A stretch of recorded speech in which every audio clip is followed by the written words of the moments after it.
Sutra 20. L'observateur est pure conscience, mais quoique pur, il semble voir à travers le mental.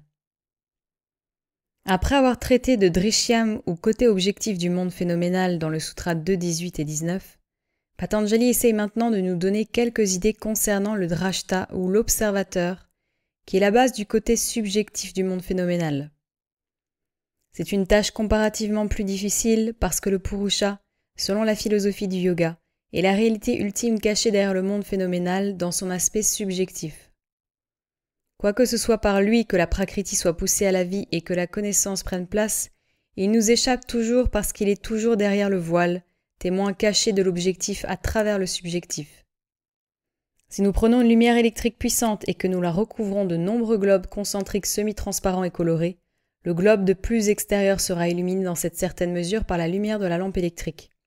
Mais bien que cet éclairage provienne de la lumière de la lampe, nous ne serons pas capables de voir la lumière de la lampe telle qu'elle est, mais seulement telle qu'elle sort, après avoir été filtrée et obscurcie par tous les globes intermédiaires. Si nous retirons le globe extérieur, le globe suivant devient visible et la lumière devient plus forte et plus pure. Mais voyons-nous à ce moment-là la lumière de la lampe ? Non. Elle est encore cachée derrière les globes restants. Et si nous enlevons globe après globe, la lumière devient de plus en plus forte et de plus en plus pure, mais nous ne la voyons jamais dans sa pureté et sa plénitude tant qu'un seul globe continue à couvrir la lampe. Ce n'est que lorsque le dernier globe est enlevé que la pure lumière de la lampe devient visible dans son éclat total. L'homme qui n'a jamais vu une lampe électrique peut-il savoir, en observant le globe le plus extérieur, à quoi ressemble la lumière d'une lampe électrique ? Non, pas avant d'avoir retiré tous les globes, l'un après l'autre. La relation du Purusha et des véhicules au moyen desquels il se manifeste est analogue. La lumière de sa conscience s'écoule à travers l'ensemble complet de ses véhicules, chaque véhicule retirant, pour ainsi dire, certains des constituants et diminuant son intensité, jusque dans le corps physique, où elle est dans l'état le plus obscur et encombré par le plus grand nombre de limitations. La seule façon de voir la lumière de sa pure conscience est de séparer tous les véhicules et de voir cette lumière dans sa pureté, sans l'obscurcissement du véhicule, même le plus subtil, comme il est indiqué dans le Sutra 4, 22. C'est l'isolement de la pure conscience qui est impliqué dans l'obtention de Kaivalya, le but ultime de la vie yogique. Le premier point que nous noterons dans ce sutra est que l'observateur, qui est l'élément subjectif dans le monde phénoménal, est pure conscience et rien d'autre. Le mot matra signifie bien sûr seulement, et il est employé pour insister sur la nécessité de ne pas prendre l'observateur pour quelque manifestation partielle de sa conscience, à travers un véhicule plus subtil. Lorsque la conscience se retire, pas à pas, des mondes inférieurs en samadhi et commence à fonctionner dans les domaines supérieurs de l'esprit, le changement est si prodigieux et l'influx soudain de pouvoir, de connaissance et de félicité, dans l'élimination progressive des limitations, est si bouleversant que l'on est susceptible de faire l'erreur de prendre cette manifestation partielle pour la réalité ultime. Mais le fait est que la conscience est encombrée par des voiles de matière, de minces voiles il est vrai, mais des voiles tout de même qui imposent certaines limitations, certaines illusions. Ce n'est que lorsque le dernier véhicule a été transcendé que la conscience peut être connue dans sa pureté. C'est le Purusha, le véritable Drashta. Le second point à noter est que bien que l'observateur soit pure conscience et non pas une conscience modifiée par les véhicules, quand il se manifeste par un véhicule, il semble être perdu dans le pratyaya qui est présent à ce moment dans le mental. Tout comme un miroir réfléchi, ou assume la forme de n'importe quelle chose placée devant lui, et semble être cette chose, de la même façon, la conscience pure assume, pour ainsi dire, la forme du pratyaya et apparaît indiscernable du pratyaya. Ou, pour prendre un autre exemple, quand la pure lumière de la lampe électrique d'un appareil de projection tombe sur l'écran, elle assume la forme de l'image projetée, quoiqu'en elle-même elle soit pure et tout à fait distincte de l'image. Le pratyaya est naturellement, comme il a été expliqué ailleurs, le contenu du mental quand la conscience vient en contact avec un véhicule quelconque et diffère d'un véhicule à l'autre. Non seulement le pratyaya est indiscernable de la conscience, mais comme résultat de ce mélange, les fonctions des véhicules paraissent être accomplies par le Purusha.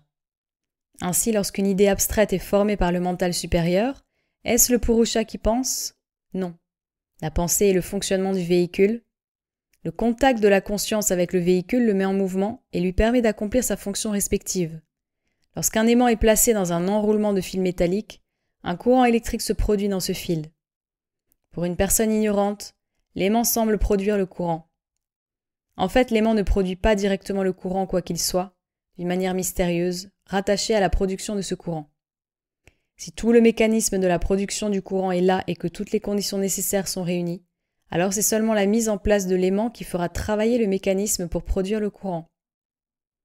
Comment le simple contact de Purusha avec Prakriti amène-t-il celle-ci à la vie et lui fait-il exécuter sa fonction hautement intelligente est un problème qui a été longuement débattu par les philosophes.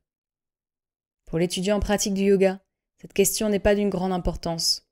Il sait que toutes les questions théoriques de ce genre ne peuvent être résolues que par la connaissance directe.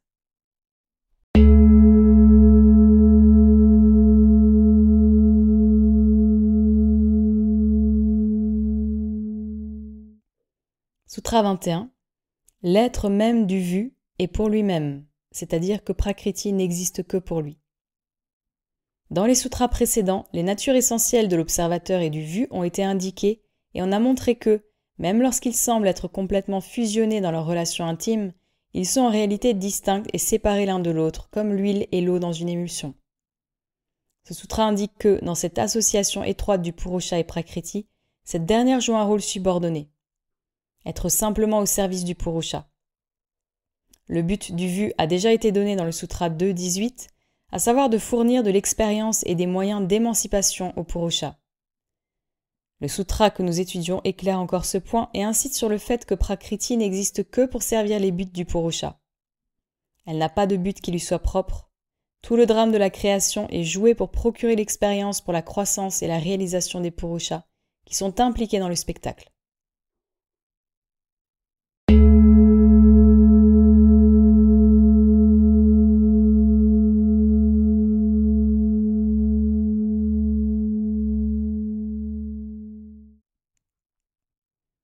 Sutra 22.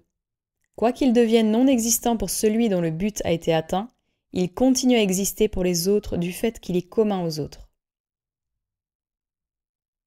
Ce sutra traite encore du problème purement théorique de philosophie concernant la relation existant entre Purusha et Prakriti. Si le but de Prakriti est de rendre le Purusha capable d'obtenir la soi-réalisation, que lui arrive-t-il lorsque ce but est atteint? La réponse donnée est que Prakriti cesse d'exister en ce qui concerne le Purusha. Mais qu'est-ce que cela veut dire? Prakriti cesse-t-elle d'exister complètement? Évidemment non, puisque les autres Purushas, qui n'ont pas atteint Kaivalya, restent encore sous son influence et continuent à travailler à leur émancipation. Si Prakriti cesse d'exister seulement pour le Purusha qui s'est réalisé, alors est-elle purement subjective en sa nature ou a-t-elle une existence indépendante qui lui soit propre? La réponse à cette question fondamentale diffère selon les diverses écoles de pensée qui ont essayé de spéculer sur elle. Selon le Vedanta, même Prakriti, substratum du monde phénoménal, est une chose purement subjective, le produit de Maya. Selon le Samkhya qui procure dans une grande part la base théorique de la philosophie du yoga, Prakriti a une existence indépendante qui lui est propre. Purusha et Prakriti sont les deux principes ultimes, éternels et indépendants dans l'existence. Les Purushas sont très nombreux, Prakriti est une. Les Purushas sont impliqués dans la matière, traversent le cycle de l'évolution avec les soins nourriciers de Prakriti, atteignent la soi-réalisation et passent alors complètement au-delà de l'illusion et de l'influence de Prakriti.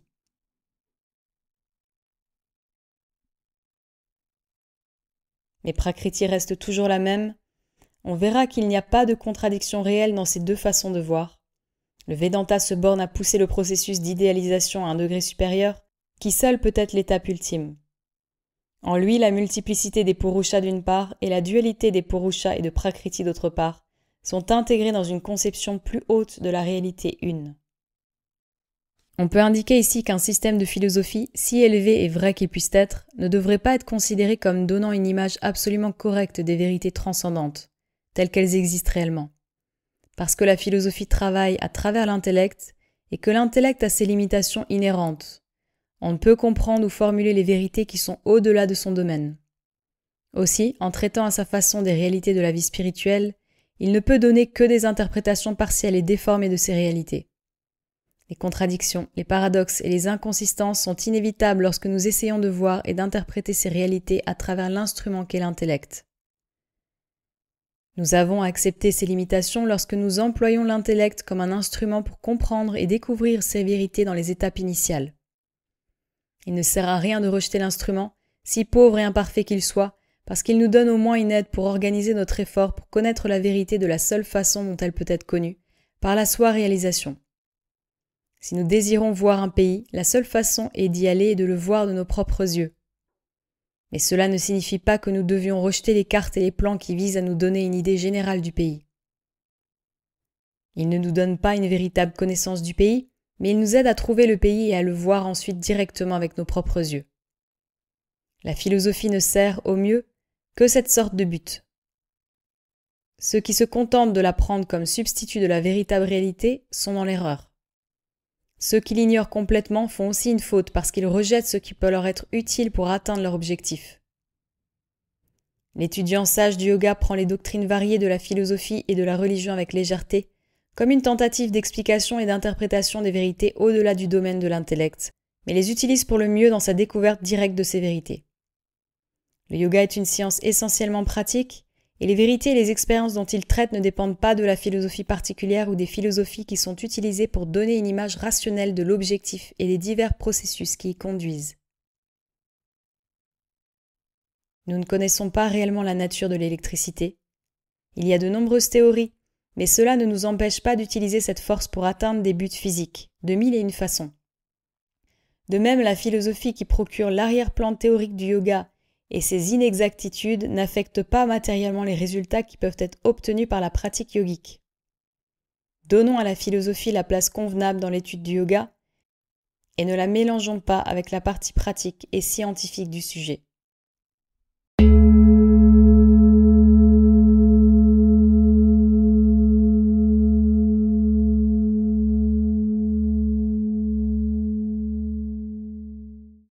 Sutra 23. Le but de l'union de Purusha et de Prakriti est le gain par le Purusha de la conscience de sa propre nature et le développement des pouvoirs inhérents en lui et en Prakriti. On pense généralement que l'idée d'évolution est une contribution toute nouvelle faite par la science à la civilisation moderne, et on considère Darwin comme le père de cette idée.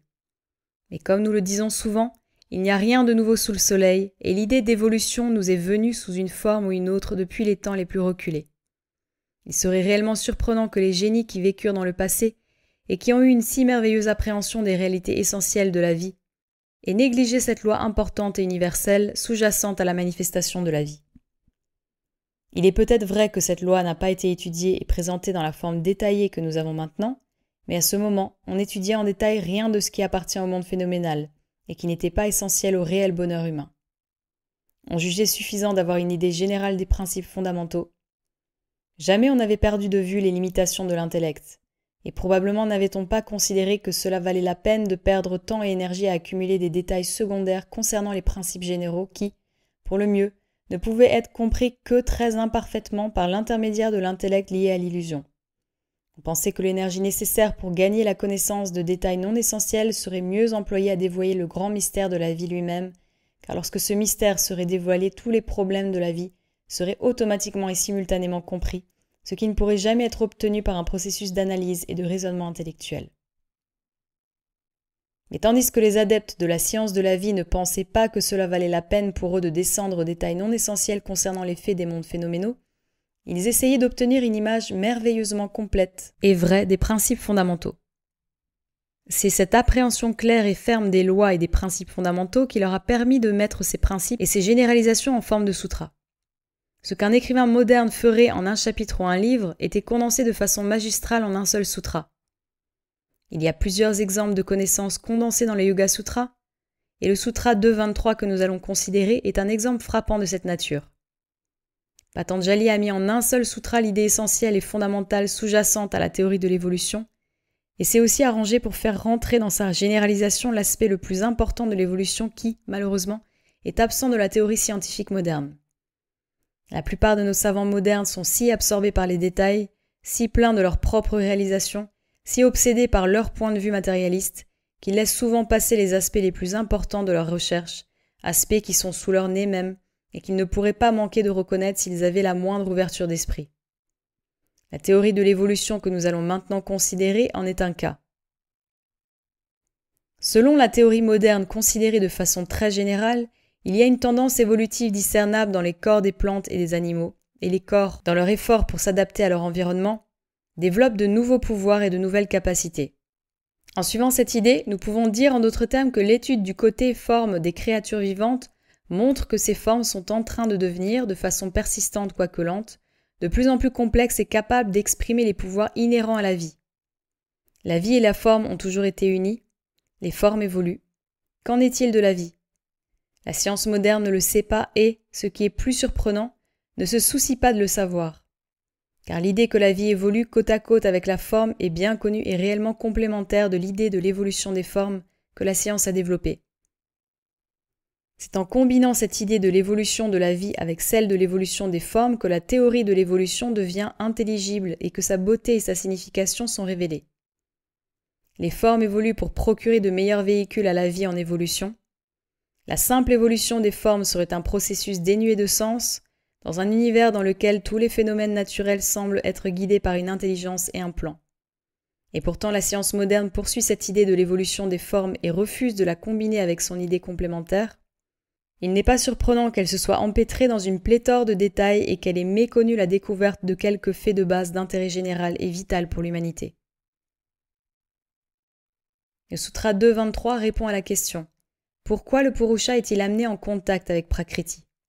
La réponse est « Pour développer les pouvoirs latents en Prakriti en elle-même et pour la rendre capable de parvenir à la soi-réalisation. » C'est là l'idée complète de l'évolution, dans une coquille de noix.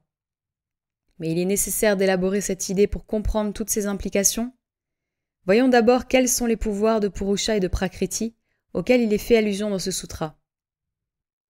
Afin de le comprendre, nous n'avons qu'à nous rappeler que l'évolution totale conduit à un développement graduel de la conscience, d'une part, et aussi à l'accroissement de l'efficacité des véhicules, d'autre part. Non seulement nous trouvons un accroissement remarquable dans cette double évolution de la vie et de la forme en passant d'un règne à l'autre, mais en considérant un seul règne en lui-même, nous pouvons tracer l'évolution persistante d'un degré à l'autre, si bien que nous pouvons voir toute l'échelle de la vie, si loin qu'elle peut être vue avec nos limitations, s'étendant du règne minéral jusqu'à l'étape civilisée du règne humain, pour ainsi dire sans que manque un seul barreau. Que voulons-nous dire par les pouvoirs de Prakriti dont il est question dans ce sutra ? Évidemment, ce ne sont pas les pouvoirs généraux qui sont inhérents à la nature et qui sont, pour ainsi dire, indépendants de la double évolution de la vie et de la forme, qui prend place autour de nous. Les pouvoirs de Prakriti auxquels il est fait référence ici sont, sans nul doute, les capacités qui se développent dans les véhicules, alors qu'ils évoluent en association avec la conscience. Comparez le cerveau d'un escargot avec celui d'un singe et celui-ci avec celui d'un homme hautement civilisé et vous verrez les changements prodigieux qui ont pris place dans l'aptitude du véhicule à exprimer les pouvoirs latents dans la conscience. Et les pouvoirs mentaux et spirituels manifestés par l'homme hautement civilisé et intellectuel d'aujourd'hui ne sont rien comparés aux pouvoirs développés par le yogi avancé et qui sont destinés à tout enfant des hommes lorsqu'il entreprendra son évolution supérieure. L'étude des divers siddhis ou pouvoirs occultes qui sont traités dans la section 3 des Yoga Sutras donnera à l'étudiant une idée des capacités latentes cachées à l'intérieur de nous tous. Capacités qui peuvent être développées par la technique indiquée dans ce livre. Il est nécessaire de distinguer entre les pouvoirs de Prakriti et du Purusha, quoique les deux soient généralement exercés conjointement. Le pouvoir de Prakriti est évidemment la capacité du véhicule à répondre aux demandes de la conscience. Un véhicule particulier de conscience est une certaine combinaison de matière sur un plan particulier, intégrée et retenue ensemble par diverses forces, et son efficacité dépend du degré auquel il peut répondre au pouvoir de la conscience. Le cerveau d'un simple d'esprit est fait de la même substance que le cerveau d'un homme hautement intellectuel, mais il y a un monde de différence entre les capacités des deux à répondre aux vibrations de la pensée. C'est dans la particularité et la complexité croissante du véhicule que réside le secret de sa plus grande capacité de réponse et de sa plus grande efficacité. C'est ce que signifie réellement l'évolution du véhicule. Si la réponse à la conscience détermine l'évolution du véhicule, que signifie le développement des pouvoirs de la conscience ou Purusha ? Selon la philosophie du yoga, la conscience elle-même n'évolue pas. D'une certaine façon, incompréhensible à l'intellect, elle est parfaite, complète, éternelle. Quand nous parlons des pouvoirs de Purusha dans ce développement conjoint des pouvoirs des deux, ce qu'on entend, c'est le pouvoir de la conscience de fonctionner au moyen du véhicule et en collaboration avec lui. Comme Purusha est pure conscience et que la conscience est éternelle, il ne peut y avoir une évolution de ses pouvoirs dans le sens que nous donnons au mot évolution. Mais nous pouvons supposer qu'il y a à acquérir la capacité d'utiliser ceux qui sont en association avec la matière des différents plans. Si bien que, lorsque l'évolution se poursuit, la conscience est capable de s'exprimer de plus en plus sur ces plans et de manipuler et contrôler ces véhicules avec une liberté et une efficacité croissantes. Quelle tâche prodigieuse cela peut être n'est saisie que lorsque nous étudions en détail le long processus de l'évolution à travers les différents règnes de la nature et la totale constitution de l'homme impliquée dans le processus. Tant que nous nous bornons aux phénomènes du plan physique, nous ne pouvons jamais avoir une idée correcte de l'amplitude et de la nature de la tâche, même si, sur le plan physique aussi, les différentes phases de ce long processus présentent un spectacle extraordinaire. C'est dans les domaines invisibles du mental et de l'esprit que l'évolution produit ses résultats les plus magnifiques et que les pouvoirs du Purusha trouvent leur expression principale. Peut-être une comparaison donnera-t-elle quelque idée de la nécessité et de la manière dont ce développement peut être obtenu. La musique qu'un grand musicien peut produire dépend de la qualité et de l'efficacité de son instrument. Placez dans sa main un instrument qu'il n'a jamais utilisé et il se sentira désarmé tant qu'il ne l'aura pas maîtrisé. La pauvre qualité de l'instrument l'handicapera énormément. La qualité de la musique qui peut être produite dépend de 3 facteurs, la capacité du musicien, l'efficacité de l'instrument et la coordination des deux. Même lorsque le Purusha a potentiellement tous les pouvoirs, à moins d'être muni d'un ensemble efficace de véhicules et d'apprendre à les contrôler et à les utiliser, il peut rester spectateur désarmé du drame du monde qui se joue autour de lui. C'est d'une telle façon que nous pouvons visualiser par l'intellect le développement graduel des pouvoirs du Purusha, en même temps que les pouvoirs de Prakriti, quoique fondamentalement cette question soit une question ultime rattachée au pourquoi de la manifestation et, par conséquent, au-delà du domaine de l'intellect. Le développement simultané des véhicules sur tous les plans de la manifestation et la capacité de les utiliser n'est pas le seul but qui lie ensemble Purusha et Prakriti. Le Purusha n'a pas seulement à maîtriser ses véhicules, mais il a aussi à les transcender, car jusqu'à ce qu'il soit capable de le faire et qu'il le fasse réellement, il restera dans les limitations des plans auxquels il est confiné et sera soumis à leur illusion. Il est destiné à être au-dessus des limitations et des illusions de ces plans, aussi bien qu'à être maître de ces plans. C'est ce que signifie la soi-réalisation. On ne doit pas les considérer comme 2 objectifs indépendants. La complète maîtrise des plans inférieurs et leur transcendance sont réellement 2 aspects du même problème, parce que la complète maîtrise de ces plans n'est pas possible avant que le Purusha ne passe au-delà du contrôle de Prakriti. Le dernier pas dans la maîtrise d'une chose consiste à la transcender, ou à aller au-delà de son influence et de son contrôle. C'est alors que nous pouvons la connaître pleinement et la contrôler complètement.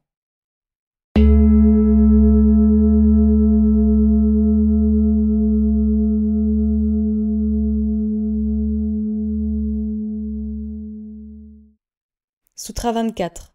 Sa cause est le manque de conscience de sa nature réelle. Après avoir indiqué le but de l'union du Purusha et de Prakriti dans le dernier sutra, Patanjali donne dans celui-ci la cause effective de l'union ou les moyens par lesquels l'union est produite. On devrait remarquer que le mot hetu est employé dans le sens d'objet aussi bien que de cause effective, et il en fait usage de ce dernier sens au cours de ce sutra. Le Purusha, par sa nature même, est éternel, omniscient et libre, et son involution dans la matière, qui implique des limitations prodigieuses, est produite par le fait qu'il perd la conscience de sa nature réelle. Le pouvoir qui le prive de cette connaissance, ou plutôt de cette conscience de la nature réelle, est appelé Maya, ou illusion dans la philosophie hindoue, et le résultat de cette privation de connaissance est appelé avidya, ou ignorance. Il est évident que les mots illusion et ignorance sont utilisés dans leur sens le plus hautement philosophique, et nous ne pouvons guère avoir qu'un aperçu de la signification réelle de ces mots. Comprendre Maya et avidya dans le sens réel, c'est résoudre le grand mystère de la vie et être libre de leur domination. C'est la fin, et non le point de départ, de la recherche. Comment avidya amène à sa suite les autres kleshas et se trouve à la racine de toutes les misères auxquelles la vie incorporée est sujette, a été traité déjà dans l'explication de la nature des kleshas. Mais il y a un aspect de cette union de Purusha et de Prakriti qui doit être souligné si nous voulons comprendre la signification de ce labeur et de cette souffrance que l'évolution implique sans aucun doute. Nous avons déjà vu qu'il semble y avoir un but puissant caché derrière le travail de l'univers, quoique la nature de ce but soit au-delà de notre compréhension. Une partie de ce but, que nous pouvons voir et comprendre, est l'évolution graduelle de la vie, culminant dans la perfection et l'émancipation des unités individuelles de conscience, qui sont appelées Purusha.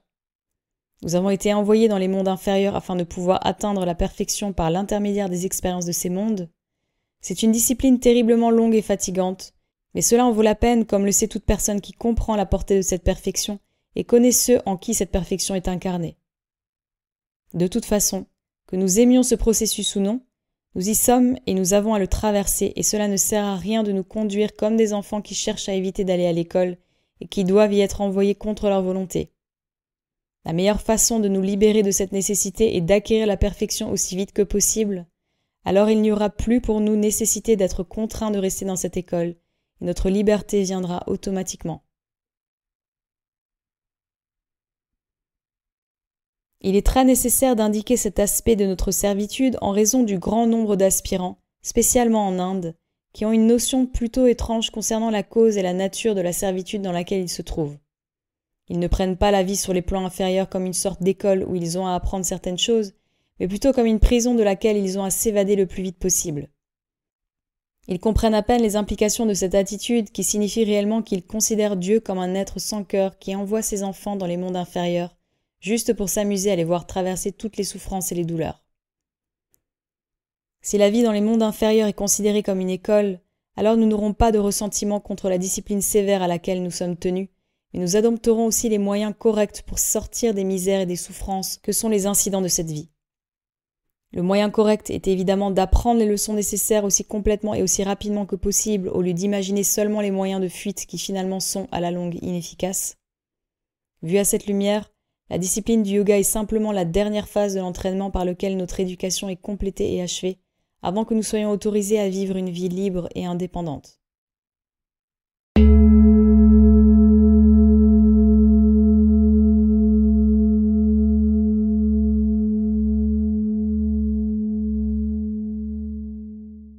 Sutra 25. La dissociation de Purusha et de Prakriti amenée par la désintégration d'Avidya est le réel remède et c'est là la libération de l'observateur. Si l'union de Purusha et de Prakriti a été amenée par Maya ou Avidya et a conduit, par le développement des kleshas, à la misère et aux souffrances de l'existence incorporée, il s'ensuit logiquement que la suppression de ces dernières n'est possible que lorsque l'union est dissoute par la destruction d'Avidya. L'union est l'unique cause de servitude. Sa dissolution doit donc être le seul moyen disponible pour l'émancipation ou kaivalya de l'observateur. La servitude est maintenue par le Purusha qui s'identifie avec ses véhicules depuis le plan atmique jusqu'au physique. La libération est amenée par le fait de se dégager lui-même en conscience de ses véhicules, l'un après l'autre, jusqu'à ce qu'il soit libre d'eux, même lorsqu'il les utilise simplement comme instruments. On devrait comprendre clairement que la dissociation de la conscience d'un véhicule particulier n'est pas simplement une question de compréhension amenée par un processus de raisonnement et d'analyse intellectuelle, quoique de tels efforts puissent nous aider jusqu'à un certain point par rapport à nos véhicules inférieurs. L'illusion est détruite complètement et dans le sens réel seulement lorsque le yogi est capable de quitter le véhicule à volonté en samadhi et de le regarder, pour ainsi dire, d'un plan supérieur. Alors il comprend de façon définitive qu'il est différent de ce véhicule particulier et il ne peut plus, après une telle expérience, s'identifier avec ce véhicule, comme il a été expliqué en traitant le Sutra 2.6. Le processus de séparer le véhicule et d'en dégager la conscience est répété à bien des reprises sur les plans superphysiques, jusqu'à ce que le dernier véhicule, l'atmique, soit transcendé en Nirbija Samadhi et que le Purusha soit libre, dans sa propre forme. On verra donc que se dégager des véhicules successifs de conscience sur des plans subtils, ce qui peut être fait par la pratique du Samadhi, est la seule façon de détruire Asmita et Avidya, et les gens qui pensent qu'en répétant simplement mentalement des formules comme Aham Brahmasmi, je suis Brahman, ou en essayant de s'imaginer séparés de leur véhicule, ils peuvent ainsi obtenir la soi-réalisation, ne connaissent pas réellement la nature de la tâche qu'ils essaient d'accomplir. Il est réellement surprenant de voir à quel point les gens peuvent simplifier à l'extrême les problèmes et s'hypnotiser en croyant que leur expérience, généralement insignifiante, signifie la réalisation de la vérité ultime.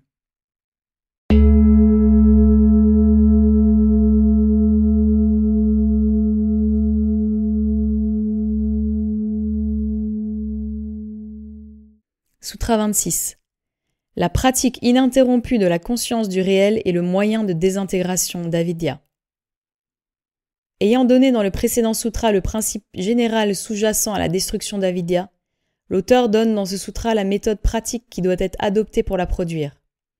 La méthode prescrite est la pratique ininterrompue de Viveka Kyati. Qu'est-ce que Viveka Kyati ? Viveka signifie bien entendu le discernement entre le réel et l'irréel, et l'idée générale sous-jacente à ce mot est familière aux étudiants de la philosophie du yoga. Kyati est généralement traduit par connaissance ou conscience.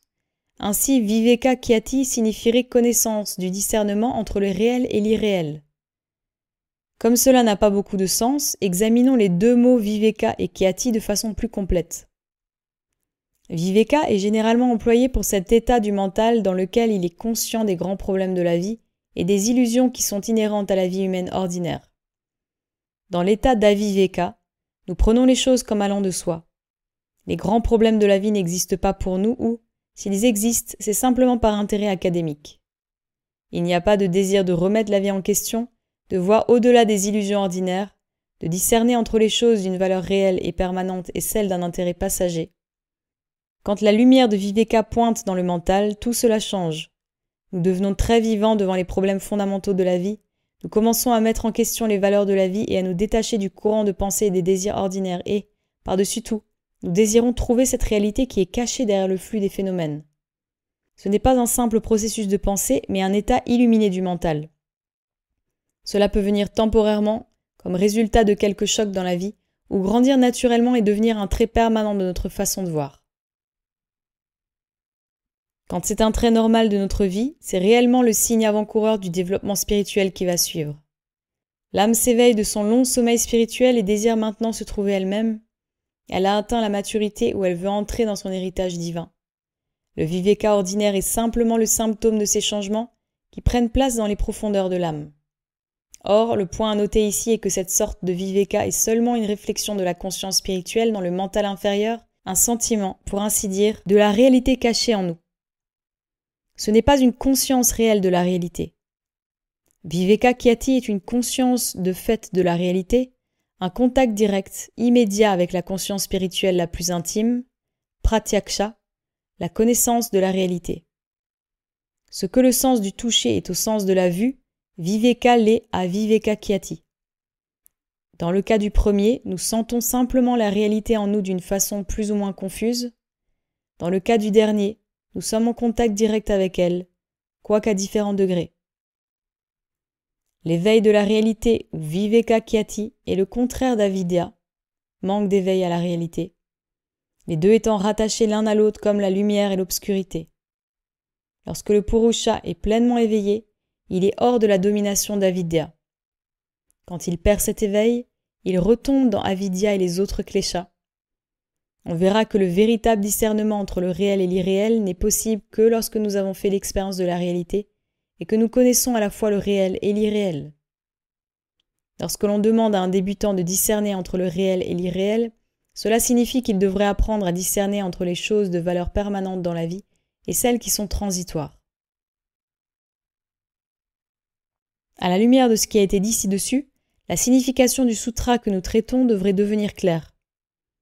Puisqu'Avidya ne peut être surmontée que par l'éveil à la réalité, la culture de cette dernière est évidemment le seul moyen par lequel la libération de la servitude peut être accomplie. La signification du mot aviplava est, bien entendu, apparente. L'éveil doit être continu, sans trouble. C'est seulement alors que Kaivalya peut être considéré comme atteint. Un simple aperçu de la réalité ne constitue pas Kaivalya, quoiqu'il montre certainement que le but est proche. Le Purusha doit avoir atteint l'étape où cet éveil ne peut plus être obscurci même temporairement par Avidya. Ce point est développé plus complètement dans la dernière section.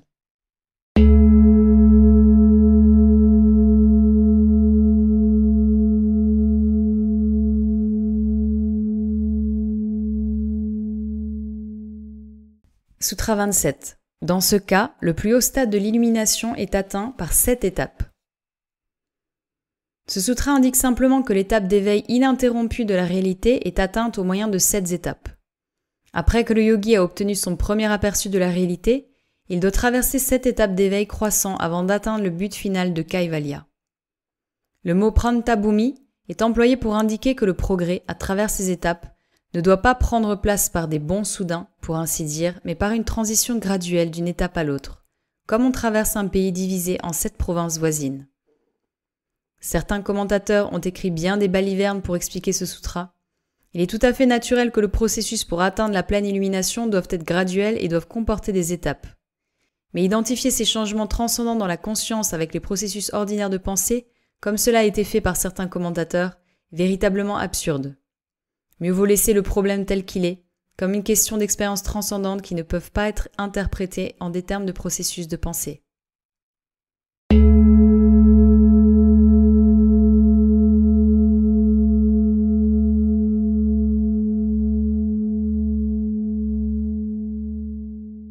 Sutra 28.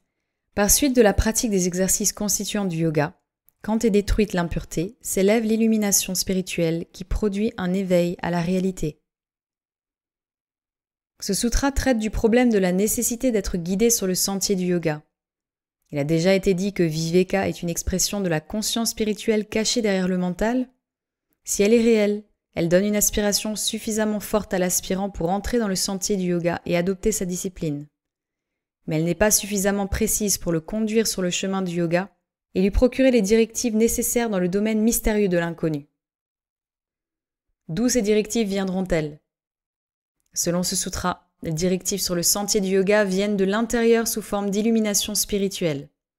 Cette lumière de la conscience spirituelle, qui est apparentée à l'intuition, mais qui est plus précise dans son travail, n'apparaît que lorsque les impuretés du mental ont été détruites jusqu'à un certain degré comme résultat de la pratique de la discipline yogique.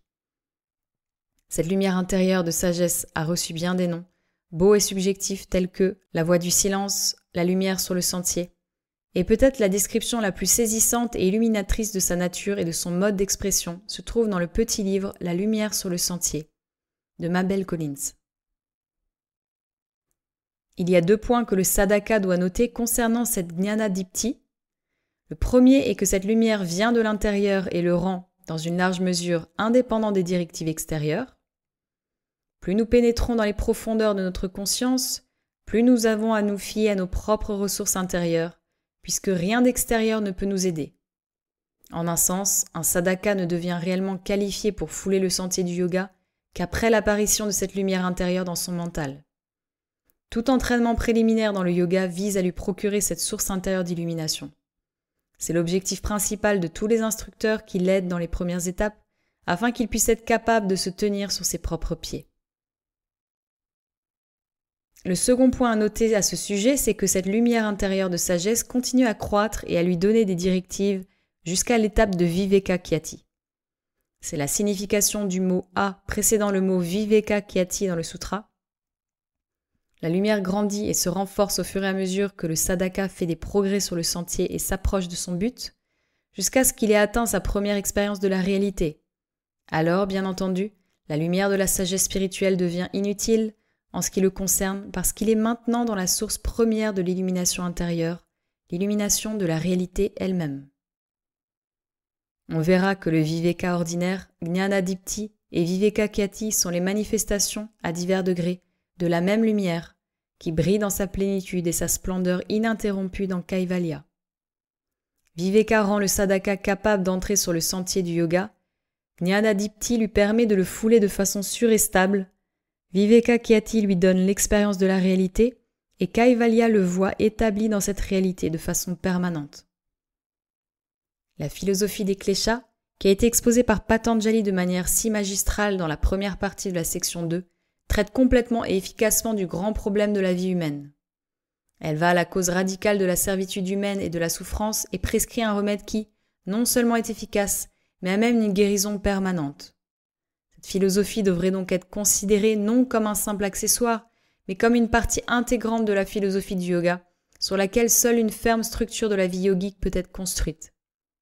Ceux qui viennent au yoga par curiosité s'en écartent tôt ou tard, étant capables de supporter un effort continu et le dépouillement sans merci de la personnalité qu'il implique. Certains viennent poussés par une ambition triviale et un esprit d'agrandissement du soi. Leur carrière, si elle n'est pas interrompue d'une certaine façon, se termine généralement dans le désastre, ou les conduit au sentier de gauche, ce qui est encore pire. Un petit nombre viennent au yoga parce qu'ils trouvent que c'est le seul moyen de se libérer en sécurité des limitations et des illusions de la vie humaine et de ses misères.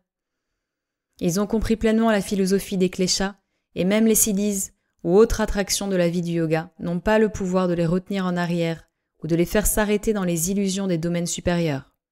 Ce sont les seuls qui soient véritablement qualifiés pour fouler ce sentier.